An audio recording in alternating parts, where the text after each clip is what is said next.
In 1871, the banks incorporated the United States and called the United States a corporation.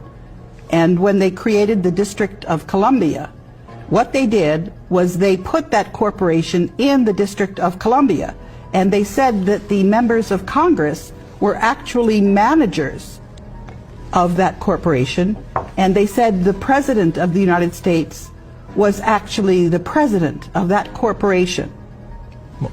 So we're not living in the country that we think we're living in. And what I've actually done is I have said that we are under something called state capture. And I have said that there is an interregnum. And if you look that word up, that means that we don't have a legitimate government.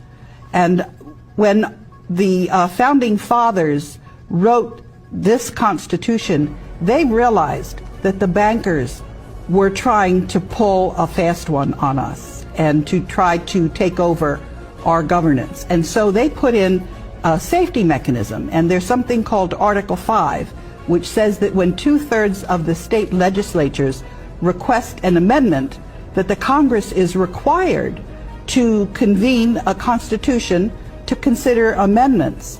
And the Congress was supposed to do that back in 1929. They've been in contempt of the American people. They haven't given us the opportunity to get our original Constitution back. They haven't even told us that we are not operating under our original Constitution. They've been lying. Okay, fam. I don't like borrowing videos from other people, but these go together. One explains the other.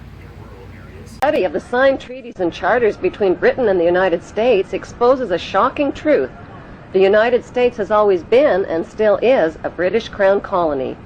King James I was famous not for just changing the Bible into the King James Version, but for signing the first Charter of Virginia in 1606. That charter granted America's British forefathers a license to settle and colonize America. The charter also guaranteed that future kings and queens of England would have sovereign authority over all the citizens and colonized land in America stolen from the Indians. After America declared its independence from Great Britain, the Treaty of 1783 was signed. That treaty specifically identifies the King of England as the Prince of the United States and contradicts the belief that America won the War of Independence. Although King George III of England gave up most of his claims over his American colonies, he kept his right to continue receiving payment for his business venture of colonizing America. If America had really won the War of Independence, they would never have agreed to pay debts and reparations to the King of England. When Congress passed the 13th Amendment to the Constitution, the U.S. President was made subservient to the King of England. The 13th Amendment is called the Title of Nobility Amendment and forbids U.S. presidents and their officials from using royal titles like king or prince or baron. For some mysterious reason, the 13th Amendment, which was ratified in 1810, no longer appears on current copies of the Constitution. America's blood-soaked War of Independence against the British bankrupted America and turned its citizens into permanent debt slaves of the king. In the War of 1812, the British torched and burned to the ground the White House and all U.S. government buildings and destroyed ratification records of the U.S. Constitution. 1 century later, a corrupt U.S. Congress committed the biggest theft in world history. They passed Paul Warburg's Federal Reserve Act in 1913, handing over America's gold and silver reserves and total control of America's economy to the Rothschild banksters. Most Americans still believe that the Fed, or Federal Reserve, is the government. It is not. The Fed is a privately owned banking system whose majority Class A shareholders are the Rothschilds, Warburgs, Kuhn and Loeb, J.P. Morgan, Rockefeller, Israel Seif, and the Lehman Brothers. This private banking cartel is the Fed and is never audited and never pays taxes.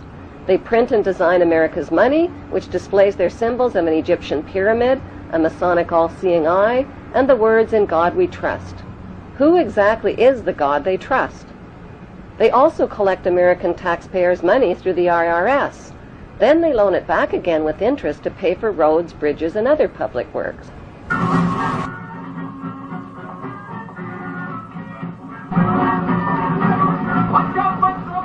American presidents are handpicked and financed by these special interest power groups. Like George W. Bush, John Forbes Kerry, whose initials are JFK, is a member of Yale University's Skull and Bones Brotherhood. The Forbes part of John Kerry's name identifies his descendancy from Captain Robert Bennett Forbes, who was a drug runner for the Rothschilds' opium drug trade with China in the 1800s. Most U.S. citizens believe that the United States is a country and that the President is the most powerful man on earth. The United States is not a country. It is a corporation, and the President is President of the Corporation of the United States. He and his elected officials work for the corporation, not for the American people. Since the United States is a corporation, who owns the corporation of the United States? Like Canada and Australia, whose leaders are prime ministers of the Queen, and whose land is called Crown Land, the United States is just another crown colony.